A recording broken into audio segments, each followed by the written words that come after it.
Good morning, good afternoon, good evening, everyone. Ndewo na onye ọbụla ebe ọbụla onye ọbụla nọ. Ụtụtụ ọma na ehihie ọma na mgbede ọma. Ekene m onye ukwu, kene onye nta. Ekene m Olisa bi n'igwe, ya nyere anyị ndụ n'ụbọchị nke taa ruo n'oge awa. Na-ekene ya n'enisi Maazị Nnamdi Kanu, onye o nyere ume nke o ji wee dị ndụ n'ụbọchị nke taa, n'agbanyeghị ihe niile ndị izu na-eme ya. Arịrịọ anyị n'elu isi gị Maazị Nnamdi Kanu bụ ka Olisa chebe gị, kpuchite gị, nye gị ọgwụgwọ nsọ pụrụ iche, nye gị ọgwụgwọ nsọ nke ga-ama ụwa aka n'iru, nke ga-eme ka ihere mee Naịjirịa na ndị ọkaikpe ha na the attorney ha niile. Chineke mere gị amara, nye gị ọgwụgwọ nsọ pụrụ iche ka ị nweta onwe gị. Anyị na-ekenekwa Maazị Simon Ekpa n'ebe ọ nọ na-azọ nnwere onwe ụmụ Biafra. Ya gakwara Maazị Ogechukwu Nkere, ya bụ onye ji ọkụ n'aka nke ugbu a, nji ọkụ ọzụzọ nnwere onwe Biafrans n'aka ya nke ugbu a. Anyị na-arịọ amara n'elu isi ya, na ndị iro agaghị ahụ ya. Ana m ekenekwa mmadụ niile ndị kwesịrị ike na ọzụzọ nnwere onwe, maka na ya ataghị ahụhụ rinne. Emekpugo anyị ahụ, ọ bụghị sọnsọ Naịjirịa, na mba ụwa niile, ebe ọbụla anyị gara na-achụ anyị. Si Olisa nyere anyị aka ka anyị nweta ihe anyị na-achọ, gọzikwe onye ọbụla, nye anyị niile ahụ isi ike na ndụ ogologo, n'aha Jizọs, amen. So n'abalị a anyị bịara na mgbede a, anyway, depending on your time, okay, depending on your time and zone, anyị abịagokwa ọzọ live to discuss certain issues. Mana ọ na-awa ebe anyị metụcha aka n'ọtụtụ ihe. We have come to address certain things. So Jehovah nyekwanara anyị aka ka anyị gaa n'iru. We pray that people should come and join this program. As you come, click the like button, share and subscribe, please. We need subscribers, seriously. I need ndị subscribe. Biko, hit the like button. Ayoyo, hit the like button and share this broadcast. Very important. God bless you as you do so. Okay? No, kozoma na-aga n'iru. All right. So here we have so many things to talk about. Onya nwoke esi Maazị Nnamdi Kanu, ihe ụka Naịjirịa na-akwagara onwe ha. So mana tupu anyị aga n'iru, ka anyị kpọtụgodo obere egwu n'ebe a. All right? So pointing to one direction, but his own people are blind and saying it's causing division. Tell me why someone who sacrificed his life for you and I? Tell me why out of sight has become out of our mind. He's asking for nothing and cares about not for his people emancipation. No, but there is a breaking news to those who never knew. Permit me to give you a clue. In the morning sun will rise. There is a breaking news to those who never knew. Permit me to give you a clue. The morning sun will rise.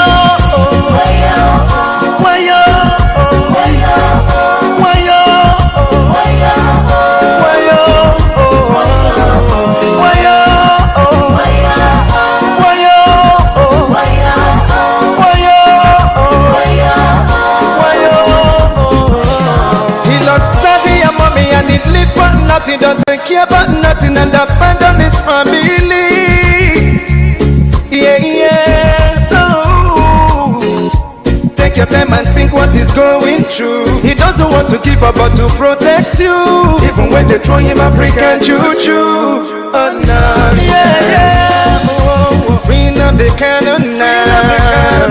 Let me hear you sing. Free up the cannon now. Free up the cannon. Free up the cannon now. Free up the cannon now.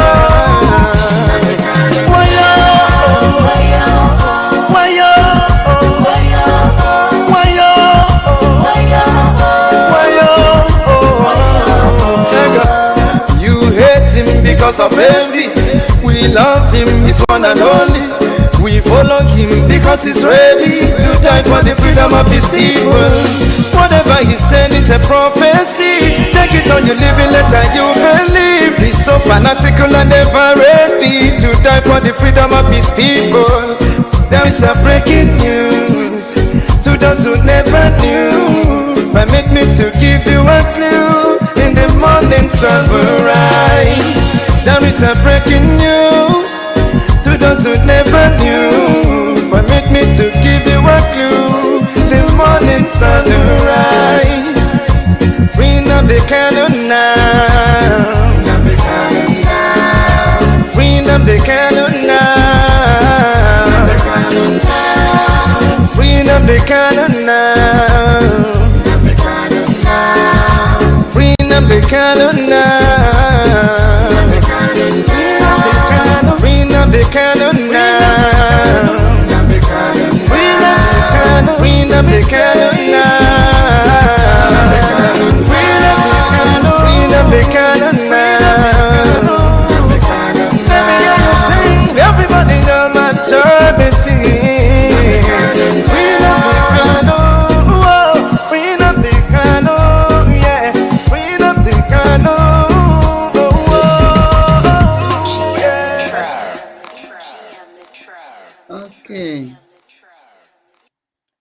Okay, so you can see the picture you're seeing here is the meeting at the Congress, at the Senate, one of the congressmen's meeting forum or auditorium. Okay. So here was where it happened live on 18th of September. Here it happened live. And the meeting that took place here has helped to push Biafra struggle further. Mbako Umo Biafra. Okay? Mbako Umo Biafra bakọrọ n'ebe a n'ụbọchị 18th, abalị 18th, abalị 18 n'ime ọnwa itoolu n'ime ara n'ikparata wee pushie Biafra struggle forward. Ọ ya mere njisi ka m weta ya maka na ọtụtụ ndị mmadụ bịa were ya na-eme ihe akaja, were ya chọọ ime onwe ha iberibe, beta ajụghị onwe ha ka esi dị wee hapụ Biafrans abata n'ebe a ịbịa mee meeting. Na-agwa uru ụbọchị a na-eme meeting na Fox News ọbabịa. Ọtụtụ ihe mere ebe a ma the things abụchara. Like Rubius, who was also there, is not a small man in the US. So on the help, they push this struggle forward. Maria. Okay? So there is progress. There is progress. I am now with you and the man who fire again to remind us that very easy so that in a who can now. This man never I will very mad. He is powerful. For this man, Mikey Rubius or Rubius.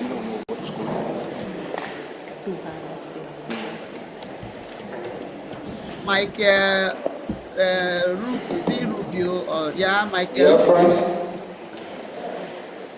So he am is I the coming one out? that spoke All loudly. right. All right. The hour is here.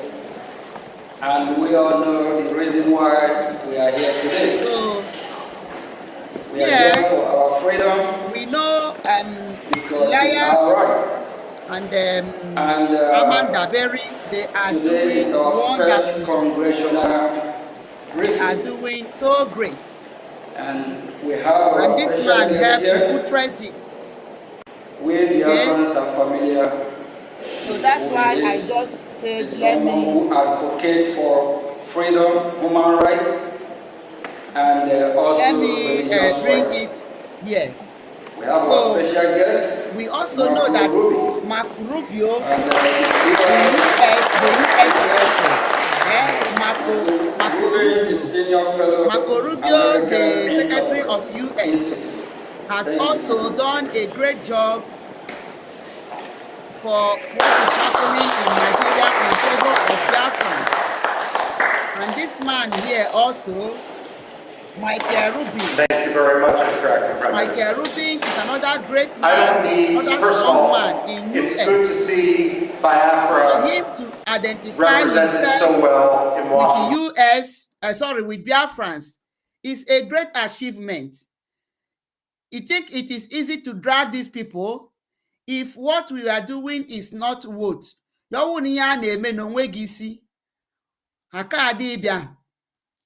Okay, so for him ikwete wee bịa sonye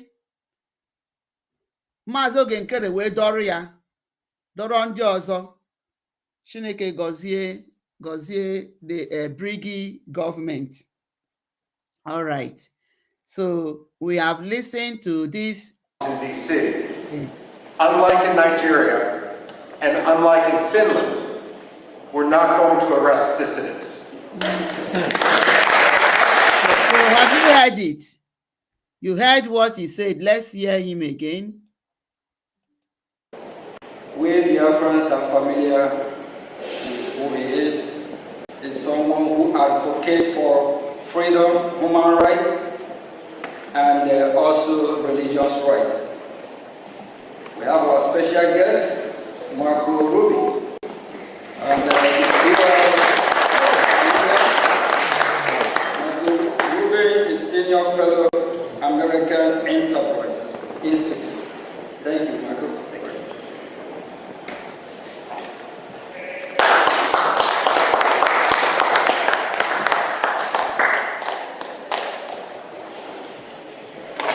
Thank you very much, Mr. Acting Prime Minister. I don't need, first of all, it's good to see. Say thank you very much, my minister. Okay, so Makandi na ano here. So Kono near that he has even recognized him as one piloting this affair for now. BIAFRA represented so well in Washington, D.C. Unlike in Nigeria and unlike in Finland, we're not going to arrest dissidents. Okay, so that is it. Thank God that Maazị Oge Nkere is residing in US. He's residing in USA. So Nigeria, ebe ahụ kwa agbajiri unu ụkwụ. You cannot, asị na ọ nọ na any other place apart from US.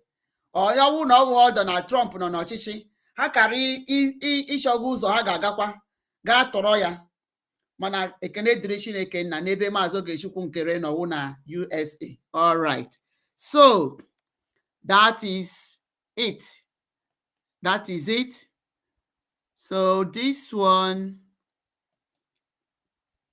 all right. Now I'm going to bring to us something else. Let me bring to us something else. So kaina aganiru. That we are going to talk about certain things. One of the things I sorry ịgwa Udene okwu again udene nke a na-akpọ ka ihe na-akpọ ya ijele. All right, so we want to talk to him again also. Sorry, because ndị arụrụ ana achọghị ịkwụsị arụrụ ana ha.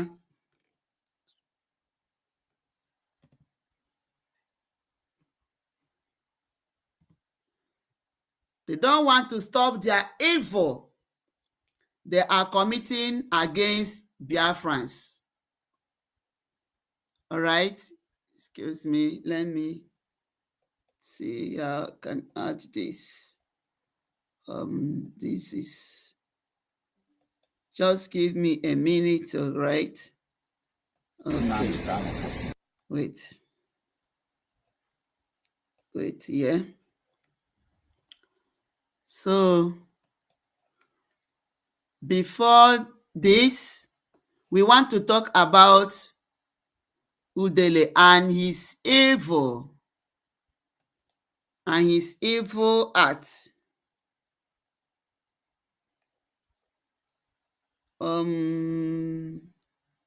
Is it this one? Please, before I remove what I am using.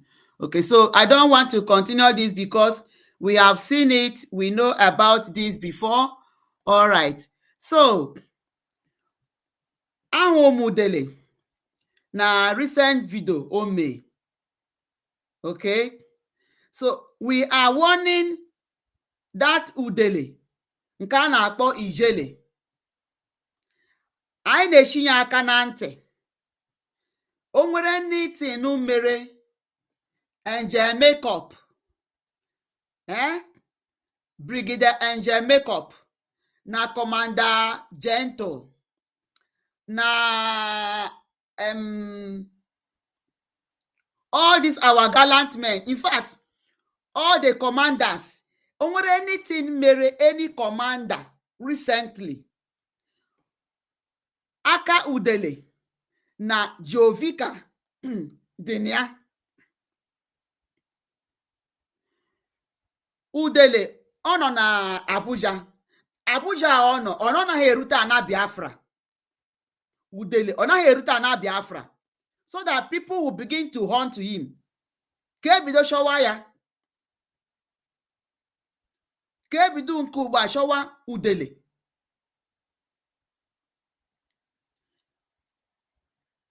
O nwere anything mere Commander Gentle the Yahoo, o nwere ihe mere Angel Makeup, or any of the commanders, ebe ọbụla ahụrụ Udele nke a na-akpọ ijele na Jovika, si jidenu ha. Biafra agaghị agbaghara ha. Ka aka hapụgodi nke Maazị Nnamdi Kanu,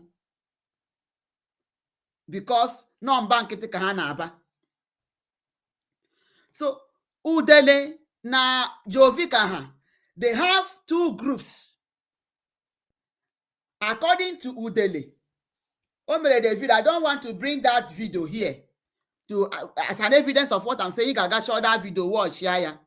So o nwere ihe mere m ji na-achọghị iweta ya. According to him, us now the two name two groups na track these our soldiers. And unfortunately, in India, ihe na-ewute nwu kemgbe ndị Igbo ga-ama ihe, kemgbe ndị Igbo ga-amata ihe. Udele na unuma Jovika ekwugo ya mbụ na ha nwere ndị na-atraki ha. Ọ sị ịchọ ịrụ with them na gị bịa gwa ya, gị bịa nye ya nọmba, nye ya aha gị. That was Jovika talking. Okay, so o wee na-ekwu ka ha si wee na-achụ Gentle, na-achụkwa Commander Angel Makeup. He was even ọ na-ekwu ebe that time ọ kọwara ebe Commander Gentle nọ nke ugbu a. Ọ na-ekwu sị na nke Commander Gentle, sorry, na Commander Gentle na nke ya agago na-ememine gị ya, but na nje makeup wu nke ọ na-adịghị ọchịa, but normal lee ebe mgbe a na-achụ ya, lee ebe ọ gbaghara. That was kenyu na-akpọ ya Jovika. That was Jovika na ọkwa nọ Canada. Then Udele ekwugo ya again that na ha nwee ndị na-track kwa these people, and ha nwee ndị na-enye ha information. So ọ pụta wee na-ekwu na Gentle na onweghị ihe mere anyị na onye a makeup na onweghị ihe mere anyị, but na ndị nyere ha information n'ozi ndị mmadụ kpọrọ ya si ha na ha hụrụ ha, na-ekwu lekwa ebe ha hụrụ ha. That's why I didn't want to bring this here. Na-ekwu lekwa obodo ahụrụ ha, lekwa obodo ahụrụ ha. So achọghị m ịkpọghasị aha obodo ahụ. Okay, so he was giving people information, si lekwe obodo ahụrụ ya, lekwe obodo ahụrụ ya, ma nke a na-ekwu now, so lezie ebe ha ga-agbaga. So oya mere nji achọghị m ikwu obodo ahụ, maka onye anybody na-eme circulate that Udele's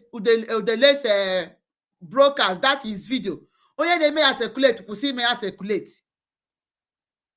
Onye na-agbasa video ahụ Udele mere, ọ na-eme expose ebe Commander Gentle na Commander makeup nọ. Onye na-eme circulate that video kwụsị ya, kwụsị ime circulate that video. Biko ka ị na-abata gbaa aka na like button, share ya this broadcast, biko kom ya mara gị mma, mara mmadụ niile mma. Okay,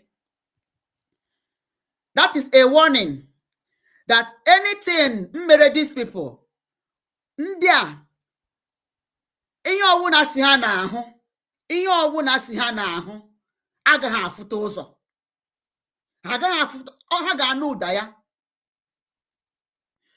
Udele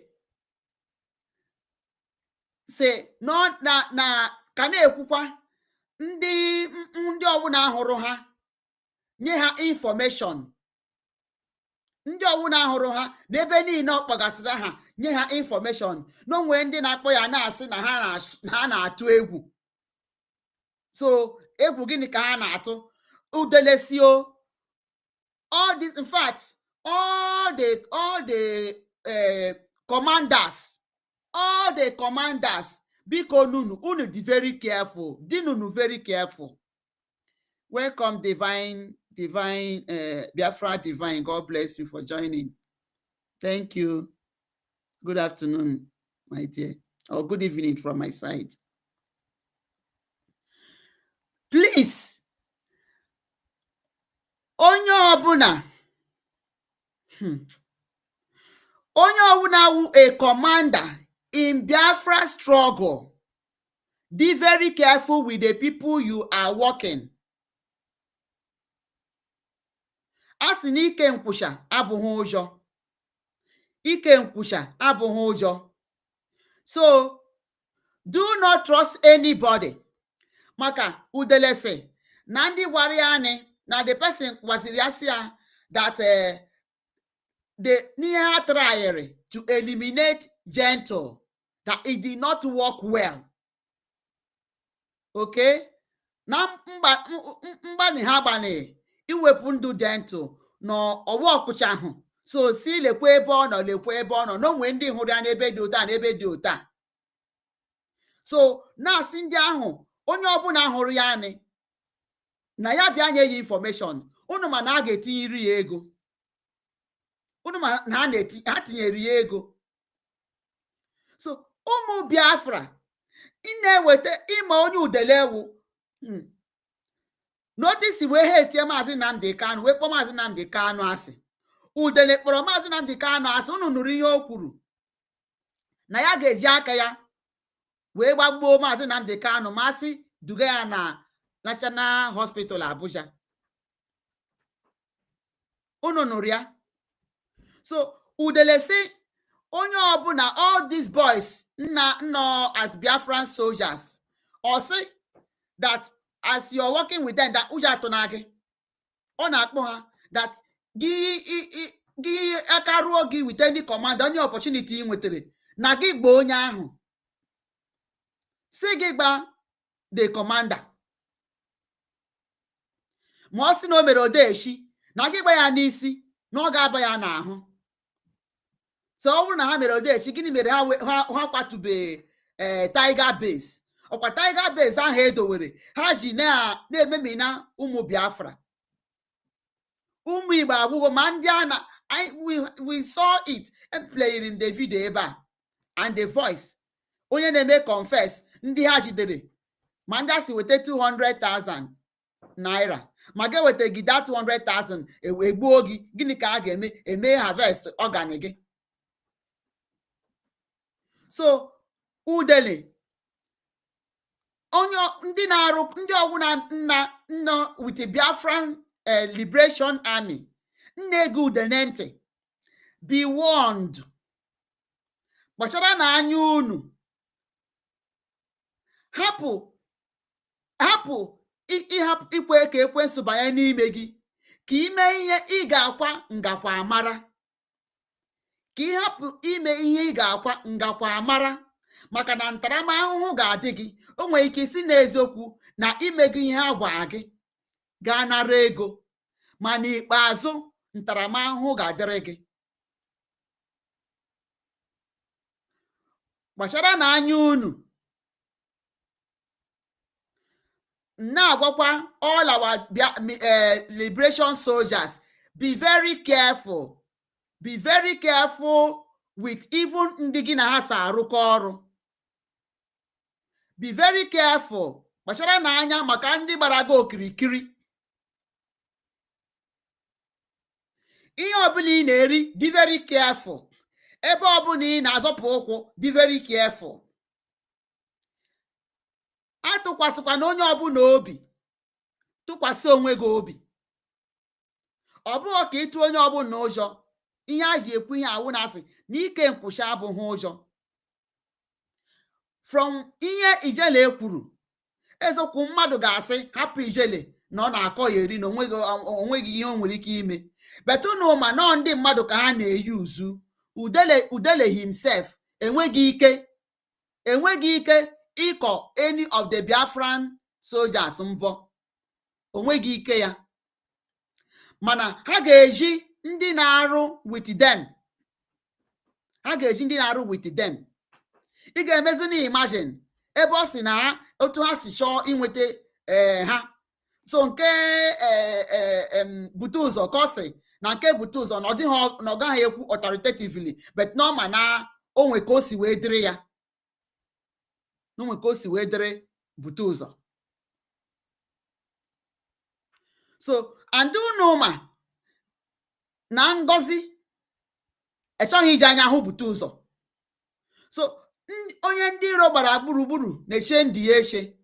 So gị nwawu onye Biafran Liberation Army, nchọrọ ka ndị iro jiri gị, ịchọrọ iwu a useful fool,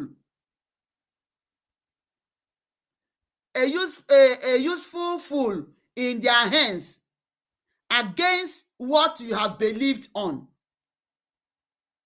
against nna gị ukwu Emenia. O nweghị ihe udele na Nigerian government ga-enye gị that will want your freedom. O nweghị ihe a ga-enye gị that will be equated with your freedom. So ọ kara gị mma n'ịtụkwasịrị obi n'ebe Chukwu nọ, ka anyị na-azọ nnwere onwe anyị azọ. Mgbe anyị nwetara obodo anyị laa, o nweghị ihe ga-eme ka echefu unu. Ị ga-ahụzi nke ọ dị ugbu a, Chukwu ama nkwe ka agụ ugu unu, adamakwa m na agụ anaghị agụ unu.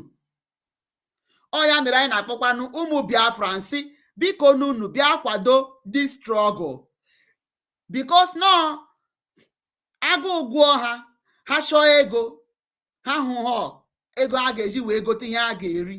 Ọ ya ga-eme ha ka ha gaa chọọ ndị dịka udele nara ha ego ire nwanne ha. Otu ha si wee refuo Maazị Nnamdi Kanu mbụ ndị DOS. Otu a ka ha si wee refuo Maazị Simon Ekpa mbụ ndị nọ with them. For instance, Ngozi bịara otu o si eme gani gani, onye ọbụla wee tụkwasị obi n'ebe ọ nọ na ọ dị vocal, na ọ dị otu a, na o mere otu a.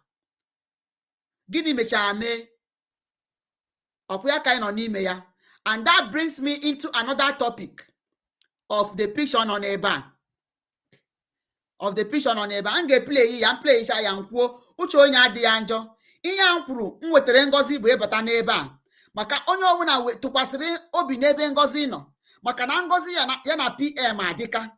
Ngozi mgbe e mere arrest PM, Ngozi wee pụta wee dị vocal kwuo, onye ọbụla wee shie n'otu ahụ o kwuru.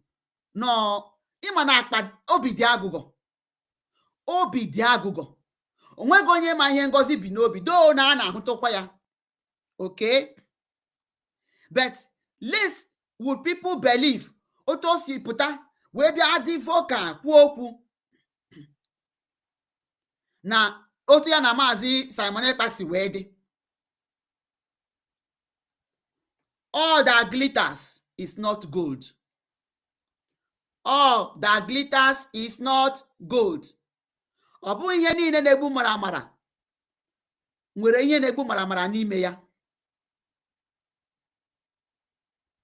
So, ka anyị kpachara n'anya.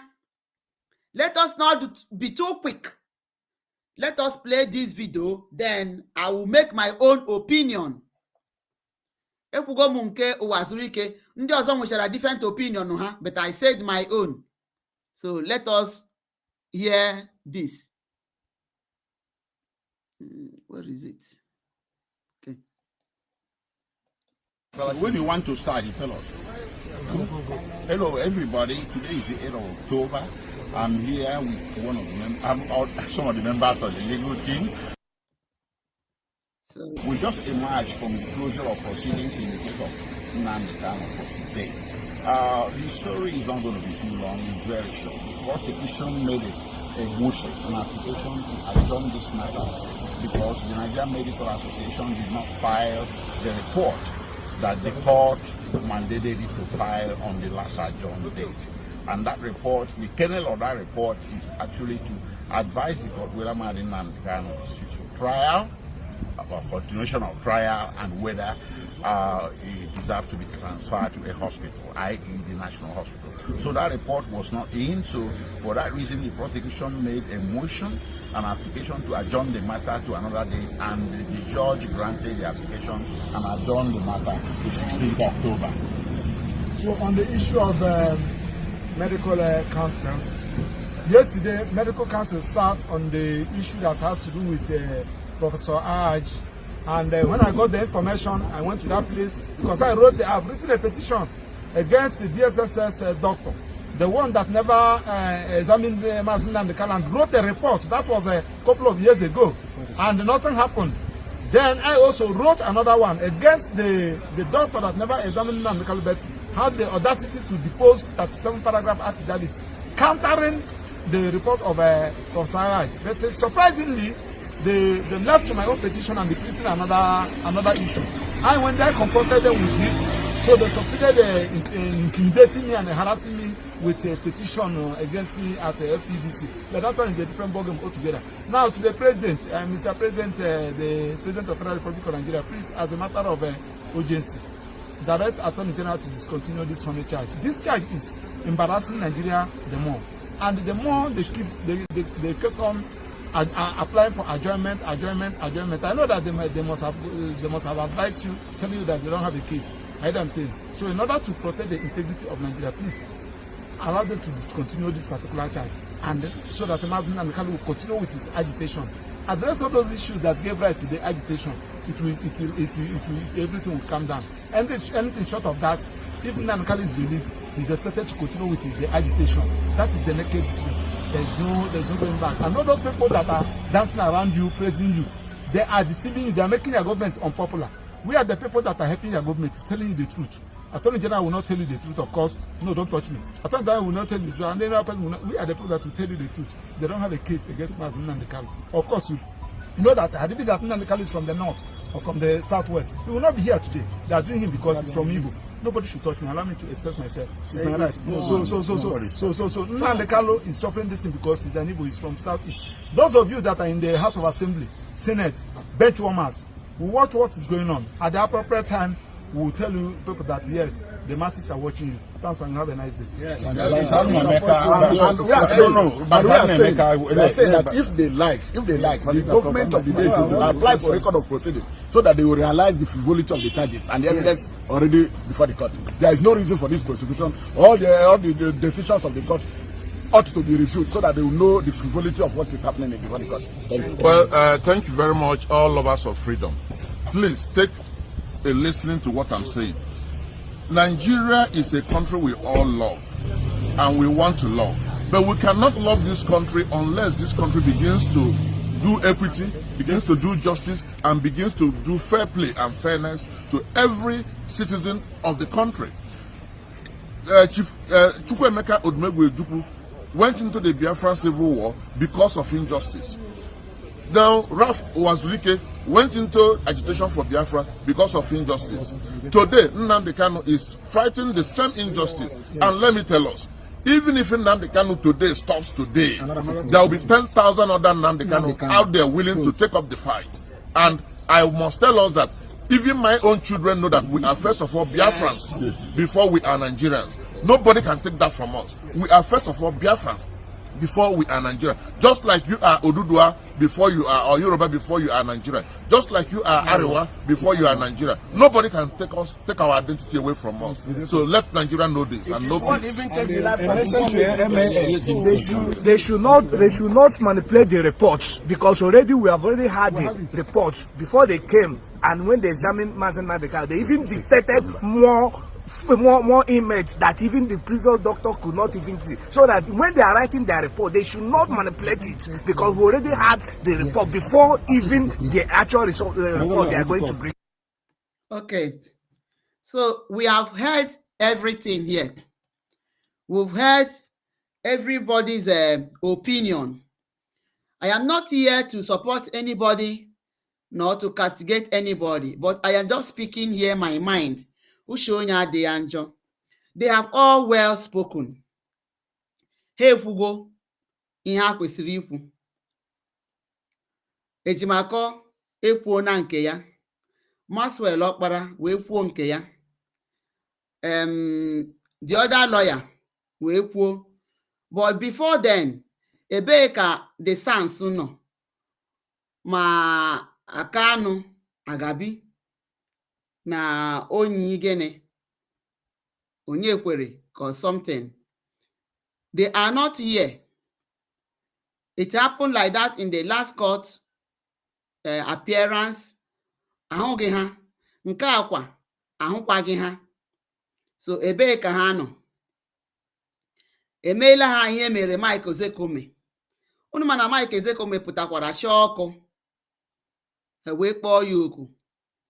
Ebe ahụ ọkụ si wee nyụọ. So ihe m ji ekwu gịnị? You don't expect justice from your oppressor. Unu na-eme expect na Nigeria nnu na ihe a dị na-eji ha n'onu. Ịpụta nnọọ na-eche na ha ga-abịa kwere. In fact, maybe unu amahụ ka Nigeria si eche echiche. Obodo na-anaghị akwanyere law ya ugwu. So Mike Ejimako ekwushago his own point, and we all know Ejimako. I man Ejimako no te no na this struggle. After Carol White lawyer, the next person na popular na ihe basara ihe awu Ejimako. He has stayed very long, and kemgbe ọ nọ onwebe mgbe o shekiri na pụọ. Though one time mgbe Governor Enugu State bịara ọhụụ, ọ na-eti stop sit at home. Ha bịa jisie ejimaka ike. I am just telling you. You know na onweghị ihe Nigeria na-apụghị ike ime. Nigeria can do anything. Anything na-adịghị mma. Ihe ọbụla akpọrọ ihe ọjọọ, Nigeria can do it. Jụọ ma o nwere ọzọ. Ihe ọjọọ ọbụla, kpọọ n'aha ihe ọjọọ ọbụla, Nigeria ga-eme ya, jụọ gị ma o nwere ọzọ. So otu aka ha si wee nye ejimaka nsogbu, ha nye ya ezigbote nsogbu. Maybe the duress was too much on him.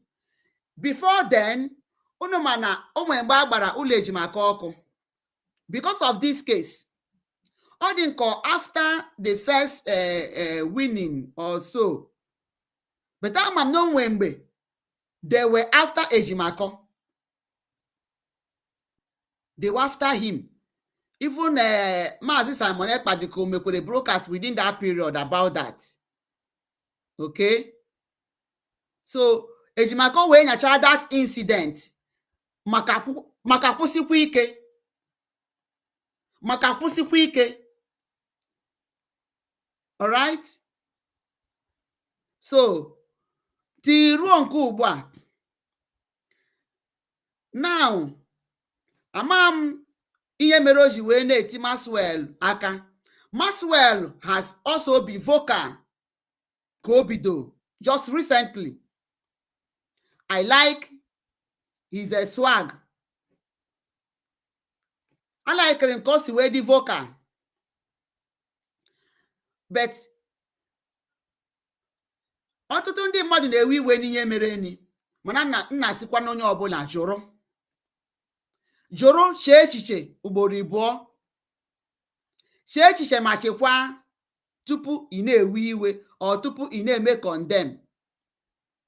Amahụ m ihe mere na o ji wee metụ ya aka o. Bete n'otu Nigeria si wee dị, n'uche m nwekwara ike ọ bụghị na ọ na-asị Michael mechie ọnụ, Maxwell mechie ọnụ, yekwuzi na maka adịghị m sure na ejimaka gasị mmadụ kwụsị ikwu okwu gbasara Maazị Nnamdi Kanu for his release. Okay, before then, mgbe e nyere ejimaka nsogbu, Nigeria nyere ya ezigbote nsogbu ruo na gọvanọ Enugu steeti, gịnị ka ọ na-aza? Peter Mba. So that period, ejimaka wee pụta chọọ ikwu okwu about sit at home maka ịkwụsị ya. Maazị Simon Ekpa ghọtara his predicament. He understood ejimaka's predicament. Ọkpọ ya si ejimaka. It was on live broadcast. Or see that na I may understand your stand. Anyị ghọtara ihe nọ n'ime ya. So, n'ihe a ga-agwa gị wụ, ya ọ bụrụ na ị rụchago na gị just nnọọ gbanyụzie ọkụ. Ọ rụwa ihe ahụ ị na-arụ, si ekwu n'okwu anything gbasara sit at home. So, normal na ha ji gị n'onu. So, ya ọ bụrụ because of your life, so that you can do what? Withdraw. Osia na anyị ma na Nigeria what they can do. So anyị ma na ejimaka ahụghị ihe na this struggle, ọhụghị ihe mana aka Nigeria, mana aka ndị Igbo politicians, ndị ga na-asị ya why li ga-eji wee na-stand vehement, na-stand strong for this case. Probably o nwere ike ya wụrụ ya ka ọ na-achọ iji isi Michael Ọkpara na gị were nwayọọ maka ha ka anyị nwee n'ike gawa n'iru na this case. Okay? Ọtụtụ ihe nwere ike ịbata na ime okwu a. Nke dị ka ibe ya, I'm not here to paint anything. I have seen Mazi Nnamdi Kanu cautioned Maxwell Okpara, because only before there were some move or comments Maxwell Okpara. In fact, only na news again only one interview area. He was there. Now about the way Mazi Nnamdi Kanu shunts him. And one of the occasions, Mazi Nnamdi Kanu Gwaria, don't talk when I'm talking. And they made Mazi Nnamdi Kanu interview. So yawa bapota ikwu okwu. So we okwu, yes. So that period, let me bring this to us, because what the kind of so one of the period apụtara na court. So mgbe a na-ajụ Mazi Nnamdi Kanu na-eme ya press briefing, na-eme ya interview. So ọ na-asị ha that let them release him.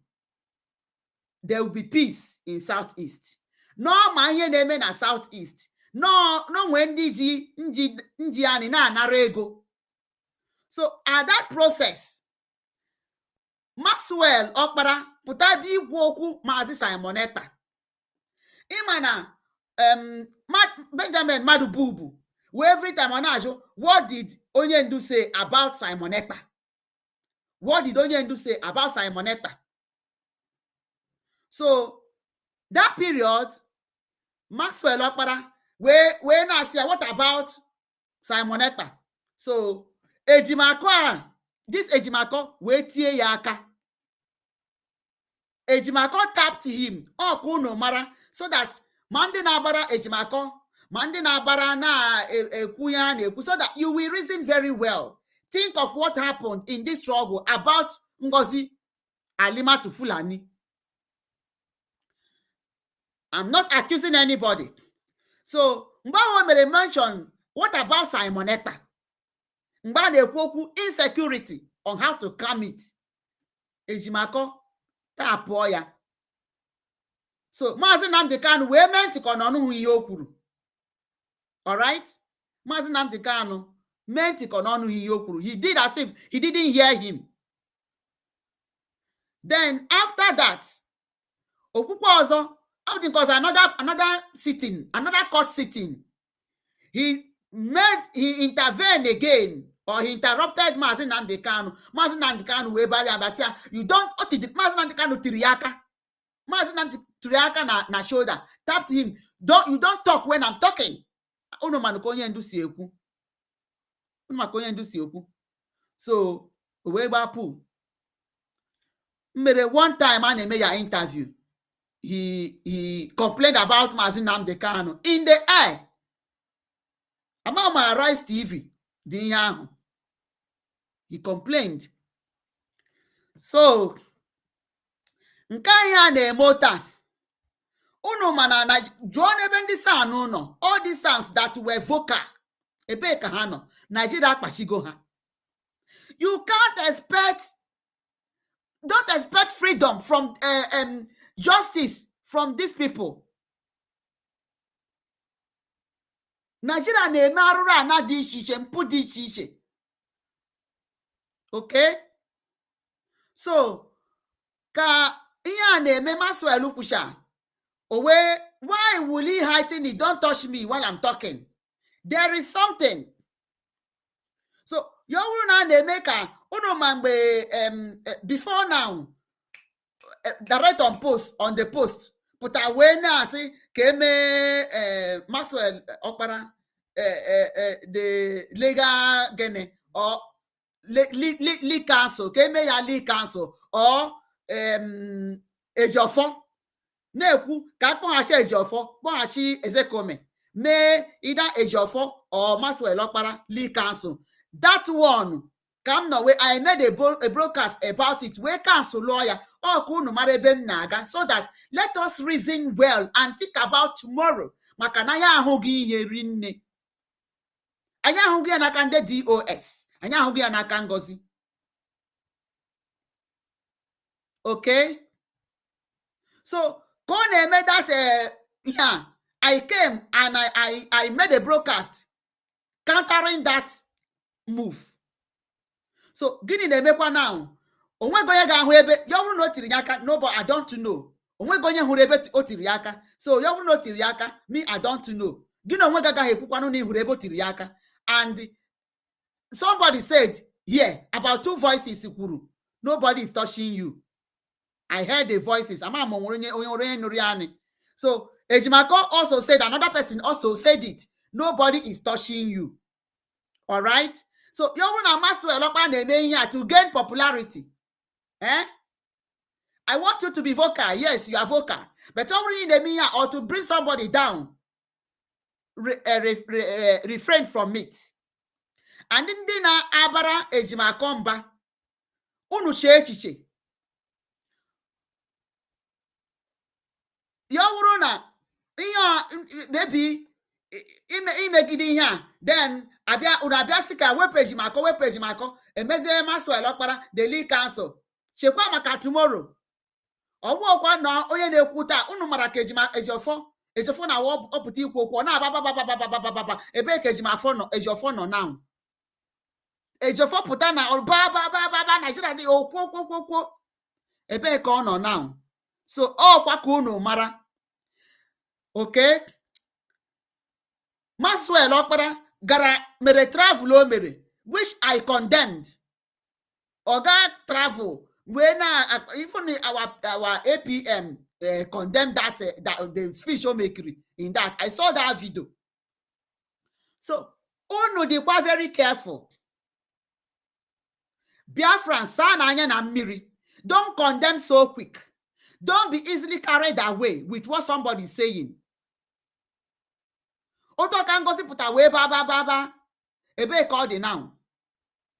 Ejiofor abago ba ebe ka ọ nọ now. All right? So 2 people nọ n'ebe a kwuru okwu. Ejimako said it. Another voice said it. I heard 2 voices here. Nobody is touching you. All right? Say nobody is touching you.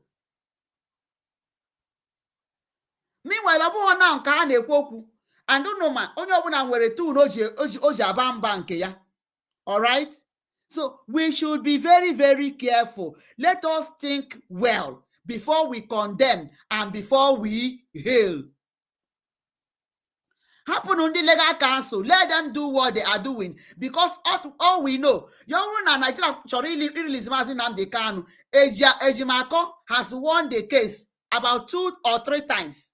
Even Ezekome has won the case also for Mazi Nnamdi Kanu before Hakpo Yokuwunde World Igbo Congress in conjunction with Nigeria government. And that was how the cases were passed at square one. Okay? So, another thing, the third man kwuru okwu. I like what otosi kwuo. Okay? But I like motos now they are not afraid to say that they are Biafrans. Also that even our children knew that we are Biafrans. That we were Biafrans before Nigeria. That's what he said.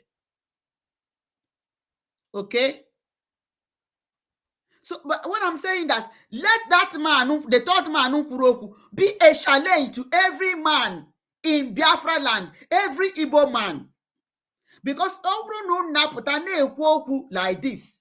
Now, what that you are Biafran before you were Biafran before a join you. And Niyemazi Nnamdi also get that Ojukwu fought for injustice. Uwazurike rose for injustice. What is Mazi Nnamdi Kanu fighting? The same injustice. And then you want to Memina Mazi Nnamdi Kanu. Now give Memina Mazi Nnamdi Kanu. 10,000 will rise. Will spread from nowhere. Unumanamazo gechukwu nkere. No nwonye after Ngozi be already struggle. No nwonye ga-apụta wee guzosi ike. Ọkwamazo genkere ka onwe ihe a na-akọ ọhụ ya. And that is why Michael Rubin says, how could Finland allow his citizen to be arrested for freedom fighting against ndị na-emegbu her own citizen? So bikonu, onye na-aba mba na-abara ejimakọ mba, amaghị m onye ejimakọ bụ. I don't even know the state. Ọ dị nka that period a na-asị na agbara ụlọ ya ọka, ma Imo steeti ka onye Imo steeti ka onye ebe, I don't know him. So but ị na-abara ya mba, chee echiche. Ị na-ehe ele Maxwell ọkpara, chee echiche. Whatever is your decision, think twice. Let us not make another mistake. Okay? Let them not make another mistake. The third man kwuru okwu, ịhụ na ọ dịkwa very, very positive.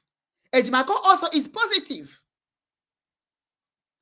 All right? For now, Master Lokpara is positive. Even the fourth person in kwuru okwu, nnasị ha that they should not doctor that report. They are all positive. So not because now Maxwell will say, don't touch me, which people said here, nobody is touching you. About 2 of voices I heard. So why would he say such?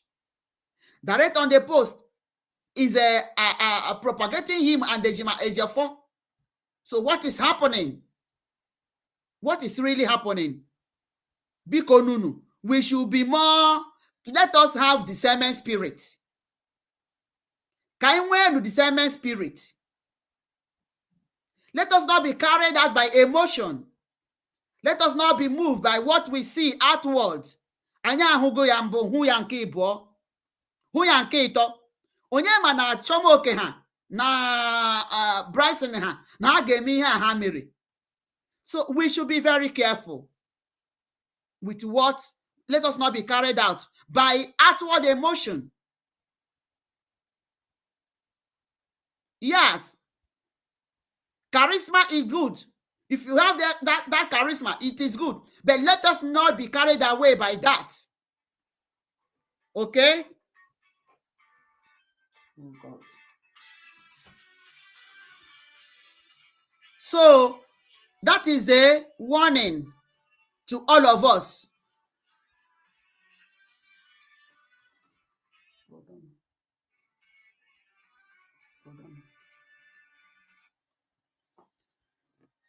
All right? So we should be very careful. We should be very careful. Okwawo ijensi kampo na this case. Okay? Oyensi kampo na this case.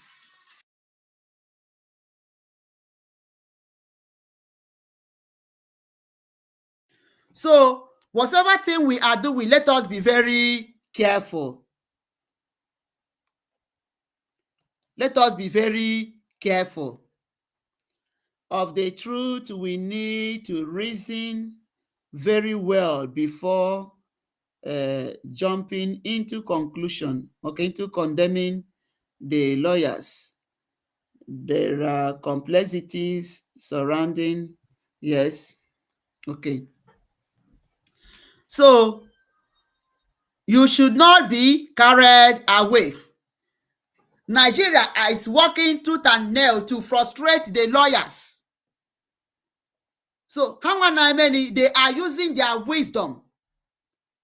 Okay, they are using their wisdom. So, but what I'm saying is, Maxwell, you will know way any other motive. Let us be guided. We should not be. We should not have a hasty conclusion. Okay, we should not have hasty conclusion. That is it here. So, what are we saying? A lot of these things that is happening, all our people, okay, there should not be election. All these things, Hannah, Megalegally. Good. Another thing that now I remember this one. Another person sorry go now, bo. Oh God, I wanted to bring his picture now. Amamonye had that guy. Or ya was Steve. Ama must not Rosie Steve, cause no again. So Rose Steve. Steve, nke a nọzi nwu onye mgbasa ozi Ngozi Ora bụ Fulani. Ama monoma the person. I tried to bring his picture. I don't know, God. So, but we should know the person I'm talking about. Unu mana Arinze puta. Mgbe Ngozi na-ekwu okwu Westo, Arinze puta na-asọpọt ya otu ọ nọkwa na mgbe o bi na Jos enwe insecurity. Enwe genius na eji sign so that enwe any insecurity, e may alert. Ebee ka Arinze nọ today? Where did you see Arinze today? Arinze is nowhere. Ọ narago oke ya. Okay? Anụm Norway student, maybe mkpa ego na-akpa ya. Ọ pụta bịa wụrụ onye oti mkpu Ngozi.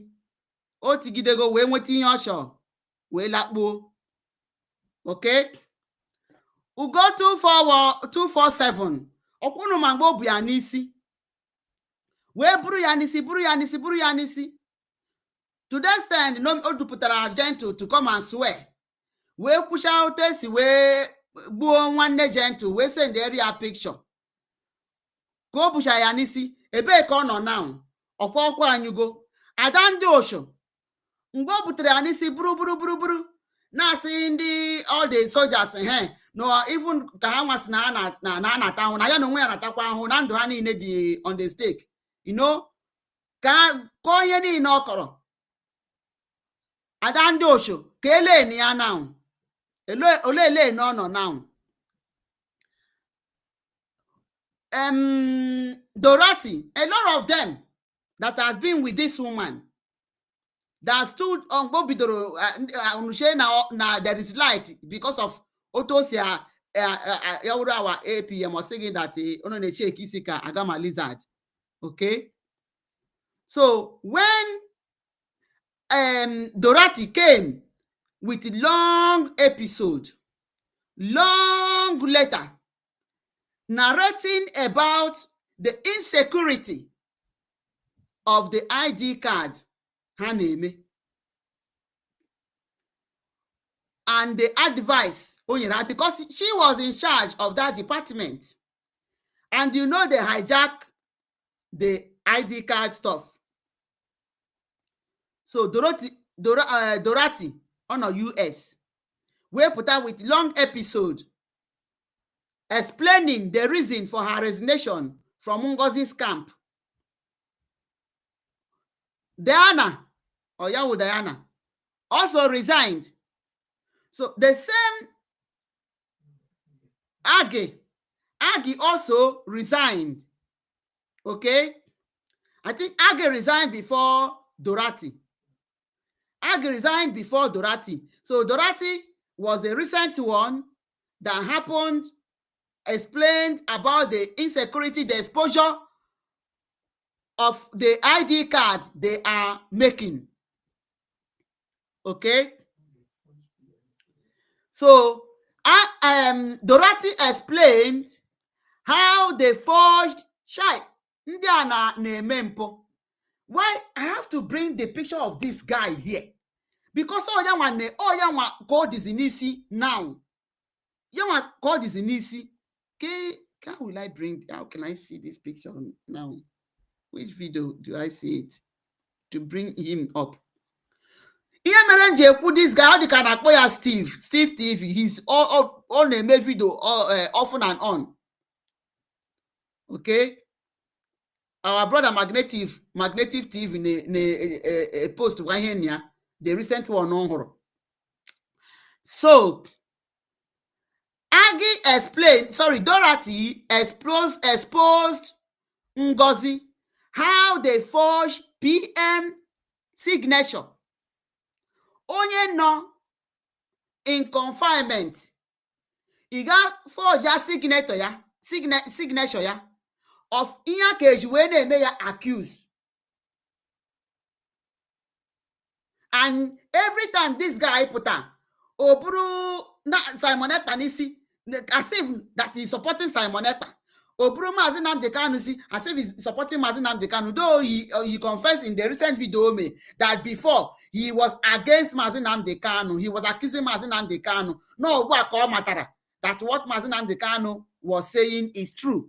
Ugbu a ka ọ mata mgbe ọ bara n'aka Ngozi ka ọ na-amata that what Mazi Nnamdi Kanu was saying is true. So unu shake that kind thing. Ima mgbe ha butere wasto, I was also here telling people not to use that wasto because na amagi ma or the poisoned. So emegide campaign or the nke whistle ahụ ka ọ dago. It's like they have dumped that one. Ozi nke ID card aka ha bute. They forged Simon Ekpa's signature, and this guy that is campaigning about Ngozi Obuyanisi right now does not see that as an error. He does not see that as an error. Forging Mazi Simon Ekpa's signature. Okay. Then, as if that is not enough, Haga print here, and the Dorat is that they should stop that because it is not secure. The system is not secure. They have gone ahead. He printed that ID card. Nke ka ibe ya wụrụ na anụrụ m na ha were ID card mmadụ, every information wee post wee nwụ Ngozi. The guys na na-akpọ ya Madam Bao na ha niile ga-aba ụrụ ya, the Bao Madam Bao, that Madam Bao is moving this struggle, that Simon Ekpa's appeal is gaining ground. Ọmahụ ka esi wee gaa for the appealing of Mazi Simon Ekpa's case. Ngozi onwe ihe ọma gbasara case Mazi Simon Ekpa? Absolutely nothing. So why are you deceiving people? Ọpụta na asị gị that Simon Ekpa's appeal is going this way. Ngozi Orabeze is moving Biafra this way. So ọ na-agwa ndị mmadụ na ID card apụtago, that people should go and be collecting it. Onye na-ara ID card ahụ, your information agbago ya n'anwụ. They can give it to Nigeria and they will use it to track you. Ụmụ Biafrans, be very careful. Unu mara na ihe mụrụ na anya ka azụ. These people should be very careful. Ngozi will expose omegoni ya mbụ. Ọkwa gwara unu na ya na nwanne Governor Obaseki were friends, that they were classmates or schoolmates in Uniben, and they talk now and then. Ọgwa unu na ya na-agba federal. Na ya na-agba federal. Okay? No ozi ha dunye ya ịbịa mebisie Biafra wihe keji ya na ọ kara iwugo senator. So ihe ọ bịara wa ọrụ ha dinye ya. Omego ID card. Wee si unu bịa narawa ID card. Mgbe a na-agwa unu atụnya n'ego, unu jụrụ ajụ, unu wee jee tụnye ego. Ọtụtụ ndị tinyere ego ebe ahụ, ọtụtụ ha ahụzighị ha, a na-achọ ha achọ. So ID card ahụ, ebe unu amabeghị ihe, even unu maazị nke nji wee mee video engineer Obiesie, he exposed everything. Kenya mere ndị mmadụ na-amataghị what is wrong with our people? Ọ na-awụda anụ efi unu na-ata nwunye na-eme uche onye ọbụla zi wee dizie gbagọ. Ọ na-awa anụ efi mebisiri ụbụrụ ndị mmadụ. Ngozi dị ready ịgba identity unu n'anwụ, wee zie ya ndị Nigeria, wee track unu. Onye ọbụla natara that ID card. It is not secured. Our information minister was telling you na otu o si wee mee ya expose post wee ya. Okay? Ahụghị m ya, bet our minister of information cannot lie. So Otaho posture is against the ethics of identity. Or against the ethics of identity. Ihe a crime that were information mmadụ ya na onwe ya bi na US ya na onwe ya bi obodo oyibo. Ma that information is very, very vital. Personal identity is somebody's secrecy. Is somebody's secret. One's identity is personal, is somebody's secret. You don't expose it. Even though they have a database for them to collect information, it is only for them to communicate with you. Or when you do anything evil, they will use it and track you. But they can never expose it to the next person. They cannot. So nke Ngozi wọpụta nnọọ o were ụmụ Biafra wee na-agba n'anwụ maka na ọ ma na ọwụhụ a Biafran, or to reduce the population of ndị Igbo, or to reduce the population. Mana this guy did not busy na-eme campaign Ngozi. Ọ dị not busy na-eme campaign for Ngozi. So in a campaign Ngozi na ọ na ha ahụ all this error Ngozi na-eme. Onye a na-akpọ Steve. You people should know him. Ya was every time. Ya pụta kpọọ oge nkere wee criminal na gịnị. Another thing they will not say. I na-ekwu that there is no election in Biafraland. Maazị Nnamdi Kanu cannot be in detention. Una abịa sị na naga ime election. In fact, let me bring this.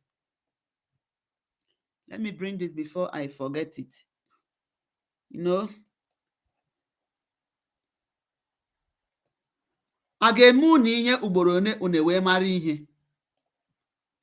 Ugboro one ka a ga-eme unu ihe unu wee mara ihe. How many times? Ama amụ mgbe anyị bido. Onwezi onye na-eche echiche ka anyị kwesịrị ị na-eche echiche. Okay. All right, I think this will be, I will still use this. Now, what I was saying,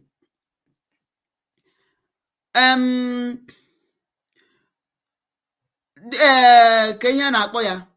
Ya bụ Steve na-aga n'iru. Now, when we are saying that there is no election in Biafraland, Ahamadike Maazị Nnamdi Kanu cannot be in detention with ill health caused by Nigeria. Then una sị unu na-eme election.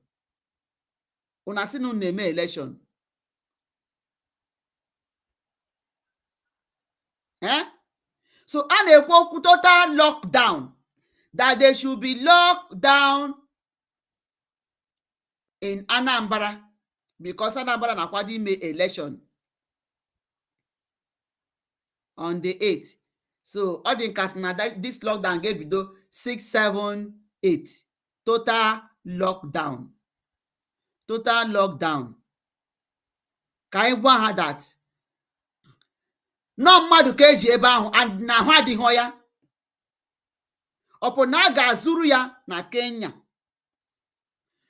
So, and this guy, knowing that na na-ekwu okwu Brigi na-etinye sit at home for these 3 days, this guy is also campaigning now that there will be no election in Biafraland. Na ha na onwe ha na-akwado ime election on the 4th. On the 4th of November, I think so also. That na na-akwado ime election. So, una na-eme election. Ọ na-awụ na-egote ana before achọwa ute. Ọ na-egote ana achọwa ute. Ka ihe unu na-eme nke unu n'enu. Onye isi unu, the shatter. This guy amaghị m ebe o si wee bata nọ na the struggle. O jikwa chata Has he ever read that charter to know that na charter no nweghị ihe dịka deputy prime minister? Now that charter, the bylaw which is guiding the brig on a claim that Ngozi Orabueze went to Finland and declared. Ngozi did not declare Biafra. Ngozi did not declare any Biafra.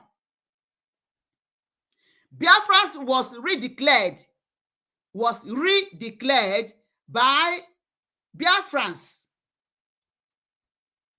and not by agents of Nigeria. Okay?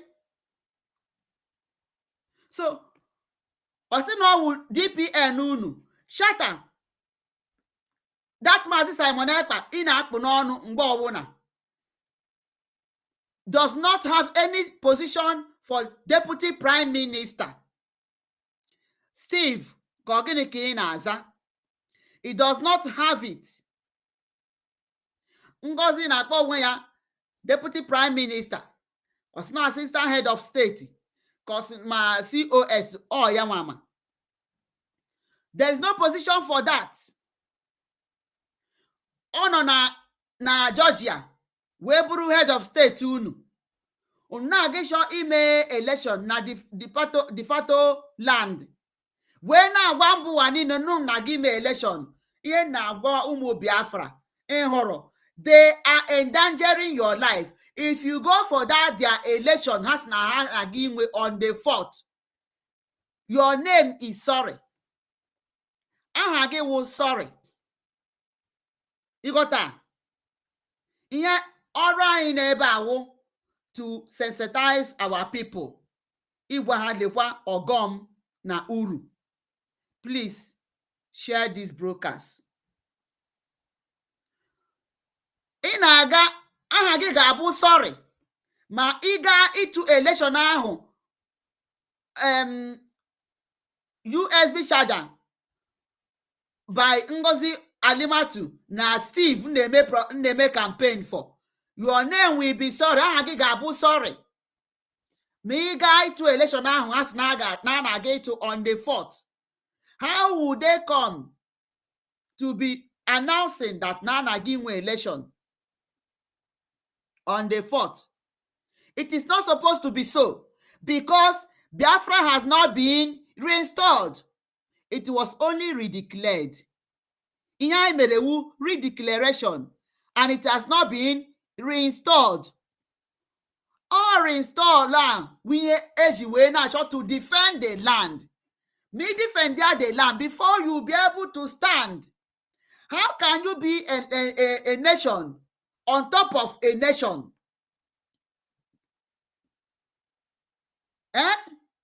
You don't inwega ndị army, inwegi police, inwega anything. Ke building ndị officials again no. Which building? Where is their prostata? Lekun nekpo onwu na akpa. Lekun ne deceive onwu unu. Biafra nwedi army, nwe liberation soldiers. Ha ka na-ezo ezo because na anu aga. Because naga ka na anu aga nwere onwe. Ozi mgbe anyị lụtara onwe anyị. Lupu ndị osho na obodo anyị. Then they will now come out. Onye ọwụna ewe anwụrị. Anyị ebidozie ịrụzi obodo anyị. Oto yesi wee dị. So why are you deceiving people? You want to send people ka aga to election on the 4th. Udika election ogeni kun na geto. Election ogeni kun na geto. Manke Ngozi Alimatu Fulani o unu sinu unu gene no na to na 4th. Manke Anambra State by Solafufu onwegi nke ga-enwe isi. Ndị mmadụ mara na ihe. Nọrọnụ na be gị. Nọrọnụ na be gị si ofe onugbu. Were nwa akpụgụ rie. Ma ịhụ ha were abacha taa. Ihu akị na ụkwa taa ya ṅụọ mmiri. inwe akị na ụkwa chiri ya wụba n'ọnụ gị taa ṅụọ mmiri. O nwere ihe ogo egbochi nọrọ gị na ụmụ gị na onye dị ndụ ma ihe ọ ga-eme echi. Onye dị ndụ ma ihe ọ ga-eme echi. Unu ekwezina ka ndị a were ụbụrụ ndị ama na ndị nwere uche na-eme ka gasị na onwe ihe a pụtara, were ụbụrụ ndị mmadụ na-aṅụgharị. Gịnị na-emedi ndị Igbo be anyị? Ọ gịnị wụ nke a? Oge niile atọ ikwu otu ihe. Oziọma Maazị Nnamdi Kanu zigoro ozugo ime ka onye ọbụla mara ihe. Samara ka wee bịa bidokwa. So ọkwa ya ka nsị wee kwuo na-asị pụtanụ na-asị na anyị ka ọma mmiri ọnụ ọgbọ ụfụfụ. Anụrụ m na a na-akwado ime protest gbasara ịhapụ Maazị Nnamdi Kanu maka na Maazị Nnamdi Kanu onweghị ihe ọjọọ o mee. Lee ndị na-egbu mmadụ, mee mmadụ kidnap, nara ha, were ego chai. In fact, ka m nzikọdo anyị this thing. Let me see.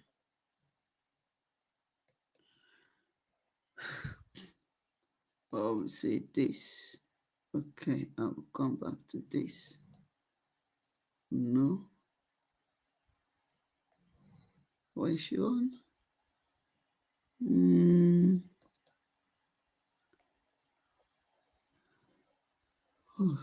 Okay, let me show us this one first. Now, ha na-eme say Maazị Nnamdi Ngozi Mary declare Mary restore Biafra na gịnị. Mgbe Ngozi bịara imebisi ihe emere eme, imebisi everything. So let us listen here. Let us listen here and hear the thunderous work of our APM here. Okay? Let us listen. Relax and listen to this. Freedom is all we want. Freedom we get. Many sacrifice, many pain and sorrow. But here we come. Biafrans. Are we ready? Yeah. Ogechi, kama. Ogechi, kama. Hey. Ogechi, kama. Ogechi, kama. Let me say hello to my boss. Oh my God! I am a messenger. Yes, sir. Mazio Gechukwu Nkere is my name. By the special grace of Chukwu Abiyama, I am the finance minister. And since the calling, I have been doing all I can. I give it all.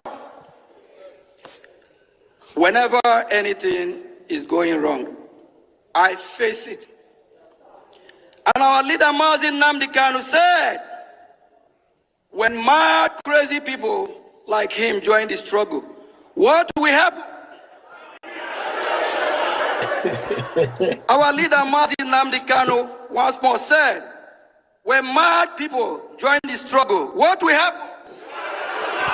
Biafra be here. I am proud to say, I'm one of them. I agree. My boss remain my boss. My prime minister remain my prime minister. With due respect, his word must come to fulfillment. What do I say? With due respect, his word must come to... Oh, say it, go. We are not backing down. And Biafra is not backing down. We will go to any length to stand our ground. Unshakable, unmovable. You can't move us. Yes, sir. You can't bully us. Yes, we don't sir. care who you are. That's right. Fellow Biafrans. That's right. We all know our website. And we all know what to do. And we all know what we'll be doing every weekly, every day, daily basis. Please kindly visit the website. Do the right thing. Do we all know what today is? Do we all know where we're here today? Yes, sir. Yes. Yes. I left the United States of America down here for a reason. One, to see my Prime Minister. Number two,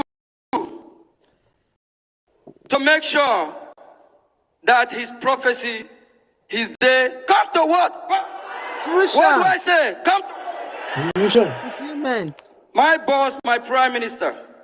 I respect him. I owe him for his word. My boss has been campaigning for about a year. And his word must stand. We started this journey since the 29th of November. And this building is where history made. We make history. And we stand by it. That's it. The journey that started on the 29th is in preparation for history of my boss. When my boss said, he know the day Biafra will.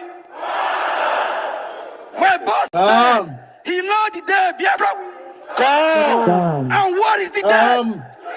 December 2nd. That's right. Yes, sir. December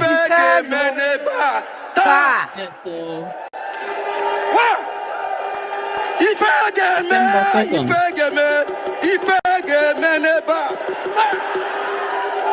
The Zulu government, they try to bully us, and we bully them. They try to make us shake, and we shake them. And we trick them. And we do them 419. And we do them April Fool. Biafra. Biafra. We do the zoo April Fool. Yes, we sir. do the zoo. My boss, my Prime Minister, he said December 2nd, Biafra will be restored. Yes, sir. Biafra will be what? On behalf of my Prime Minister and the Biafra have recorded a set of over 68 million votes that give us legitimacy to declare Biafra on the 2nd of December. On the 2nd of December. The date must not be changed. No change. Yes. Yes. Uncheckable. On 2nd December.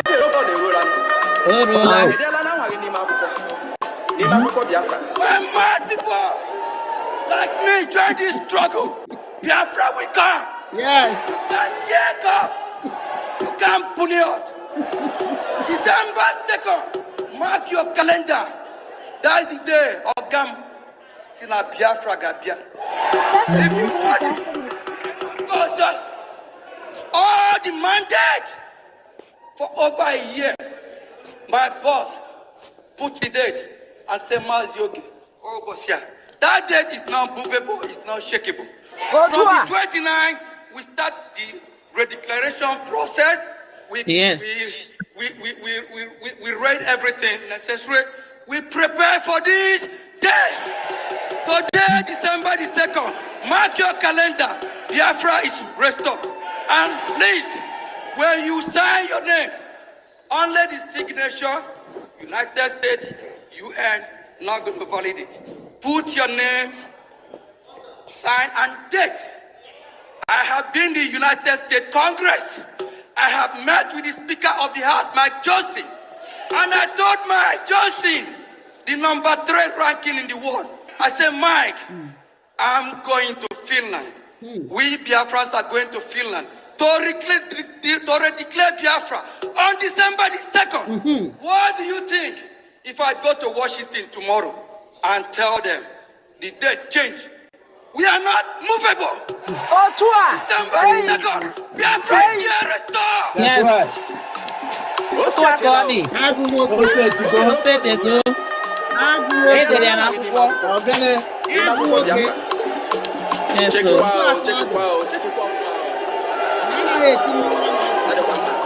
I love that. I love that. I love that too. I anaghị eti mmanwụ na-akwa aka. Okay? So Ngozi ezitere ya asị ya mba na ọmahụ na Maazị Oge encourage uche ya. All right? So maka Steve ka ọ mara ebe si wee bido, because amaghị m ebe o si nọ wee bịa jump na ya wụzi amamọ ya nwa wụzi the main campaign media Ngozi nke ugbu a.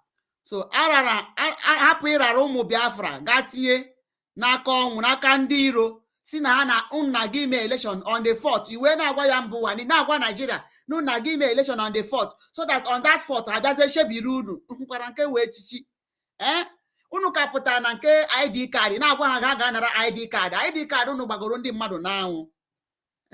Unu kpacharakwanụ anya unu, kpachara na anya unu.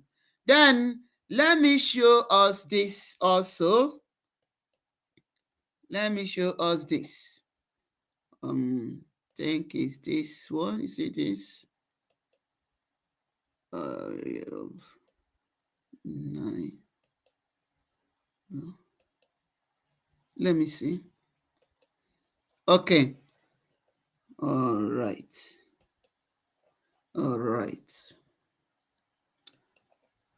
So now look at this.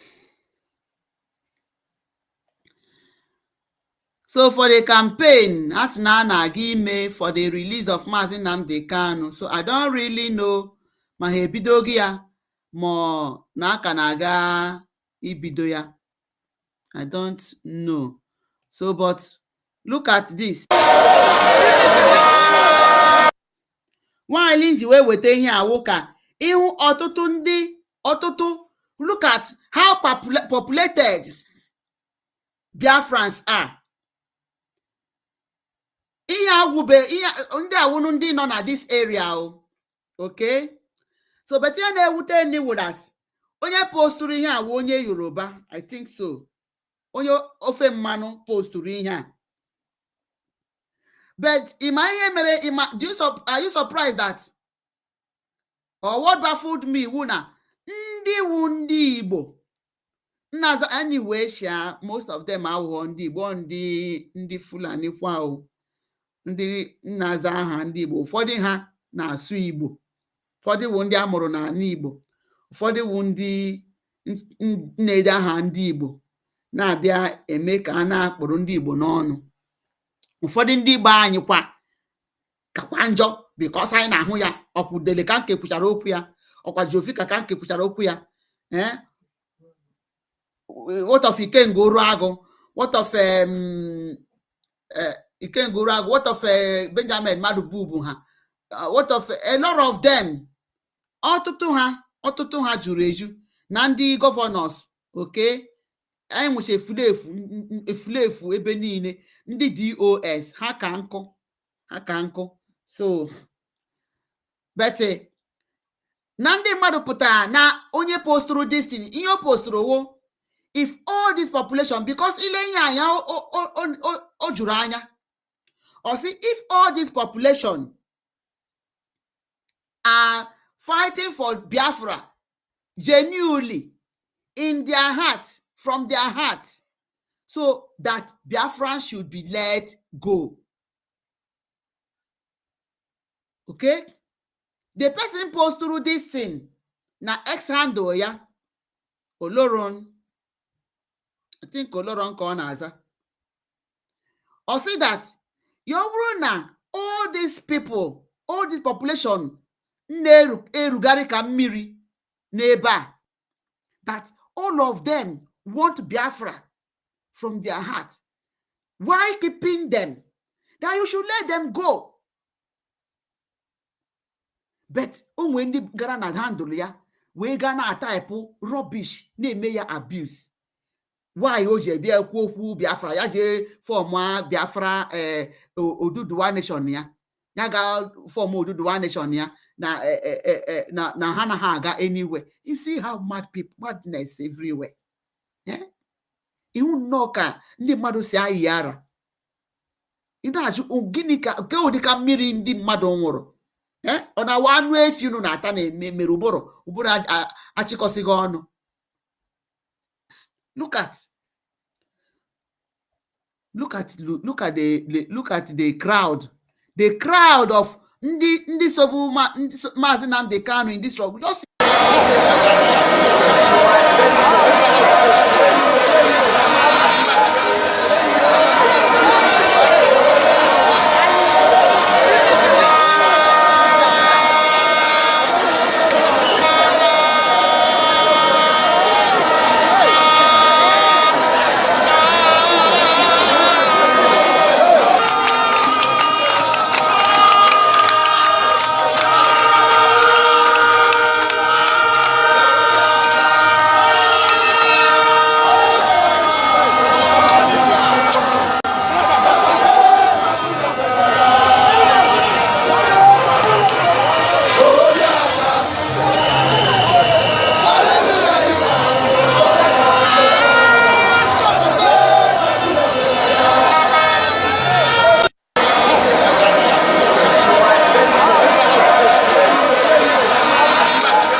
ọkụ unu hụ ya ọ bụrụ na igwe ndị a na ebe a pụta wee bịa kwọdo aka sọpọtụ ihe anyị na-achọwu Biafra, gịnị ga-eme ka anyị ka nọrọ ebe a? Gịnị ga-eme ka anyị ka nọrọ ebe a?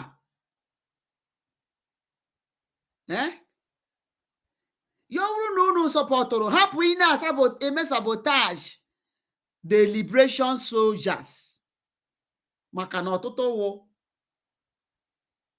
gịnị ga-eme ka ọ bụrụ aha onye a ka a na-anụ si kwada ya, just like otu m na-echekwa maybe a na-efili na Jimakọ na-ege n'ihe a, so see bring him down. It is not good though. So ụdịka igwe a na-ebe a, ọ bụrụ na pụtara were ofu obi were otu obi bịa join ya dị struggle, gịnị ga-eme ka anyị hapụ inweta Biafra?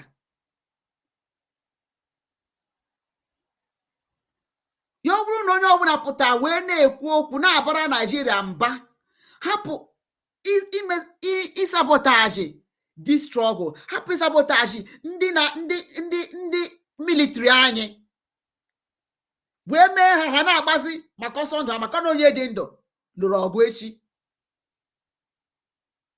Why will we be here speaking?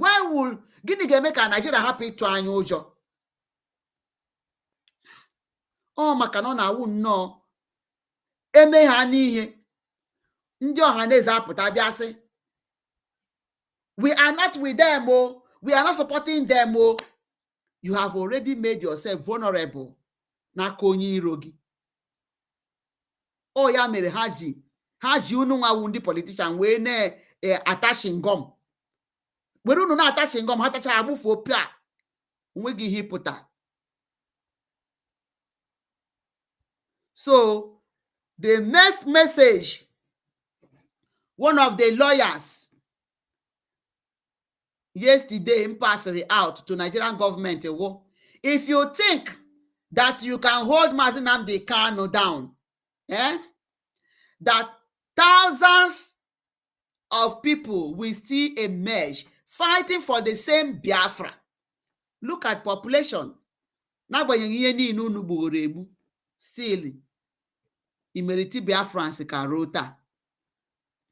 Pụtanụ jikọọ n'ọnụ ka anyị chọta ihe anyị na-achọ, ka akwụsị imebi ụlọ anyị na Lagos. Ka akwụsị imebi ụlọ anyị,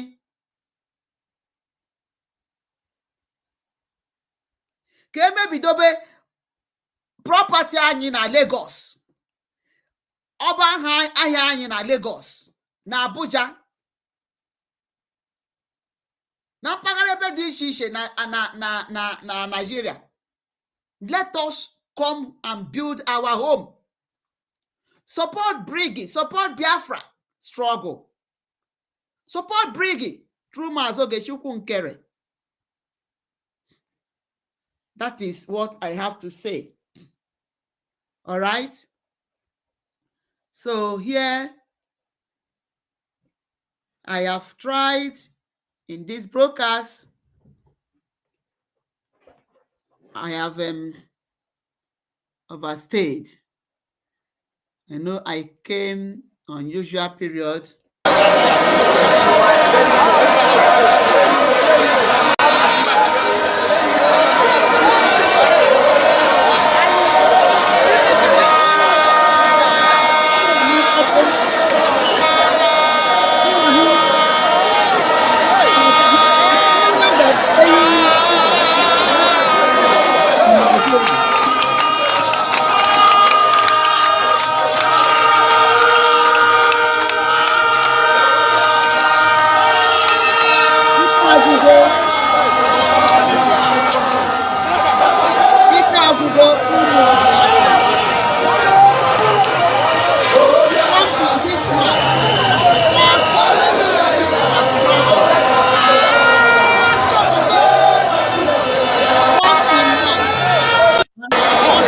Freedom.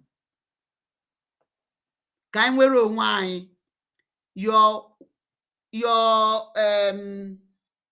Your one AJ can go a long way. If all these people neighbor, you wouldn't na support this struggle. One AJ onye ọbụla o nwere ihe ọ ga-eme. Ọ ya mere a sị na anyụkọ mmiri ọnụ ọgbọ ogene ọgbọ ụfụfụ. So eme ngwa emeghara ọdachi. Nigeria, unu chekwa na unu ga-ahapụ Mazi Nnamdi Kanu ka o nwere ihe mere ya ni. There are mad people everywhere. Ọkwa ka unu mara amara. O nwee ndị mana agaghị anọkwa na-echi unu ka o nwere ihe mere ni, and tisi a onweghị ihe ga-eme Mazi Nnamdi Kanu. Mana iberibe unu ka unu na-agba n'anwụ egosi mba ụwa niile otu unu si wee daa iberibe. Imagine onye posturu ihe a, ha na-asị ya that wee na-typụrụ ya that we are watching you, we are monitoring you. Just imagine. Onweghị nne ezigbo okwu ga-esi Nigeria n'ọnụ pụta. Onweghị no good words. Onye ha nọ nnọọ monitoring, trying to subdue, trying to press down. Or not to press down, we nnọọ Nigeria ama. Ihe Nigeria no pressing, oppressing people. Nnọọ ihe ama. Anyị ga-anọgide na operation na ruo mgbe one. Binienu, support your freedom. Support your freedom. On Saturday, join the Brigi government to fund your freedom so that our soldiers will be doing the needful. Ndewonu.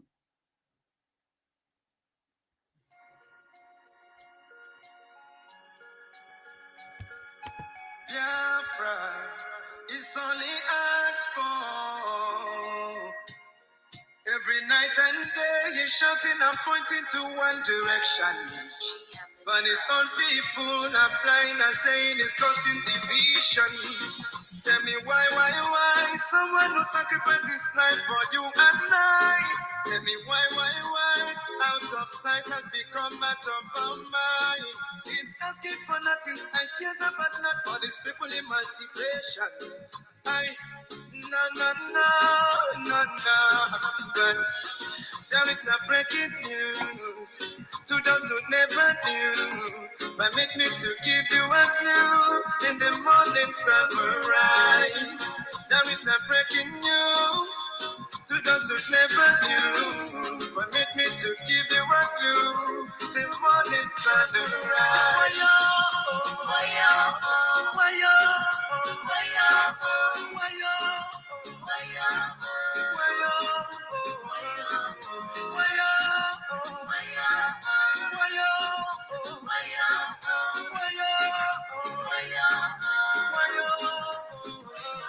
He lost daddy and mommy and he lived for nothing, doesn't care about nothing and abandoned his family.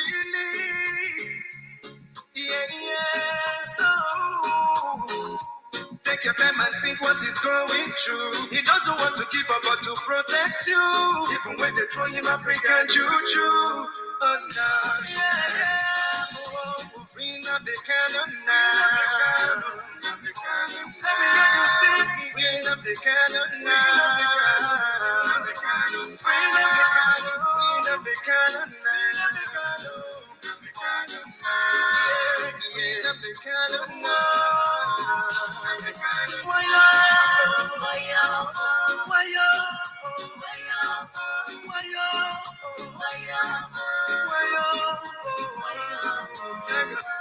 You hate him because of envy. We love him, he's one and only. We follow him because he's ready to die for the freedom of his people. Whatever he said is a prophecy. Take it on your living letter, you believe. He's so fanatical and ever ready to die for the freedom of his people. There is a breaking news to those who never knew. But make me to give you a clue. In the morning sun will rise. There is a breaking news to those who never knew. But make me to give you a clue. The morning sun will rise. Bring up the cannon now. Bring up the cannon now. Bring up the cannon now. Bring up the cannon now. Bring up the cannon now. Bring up the cannon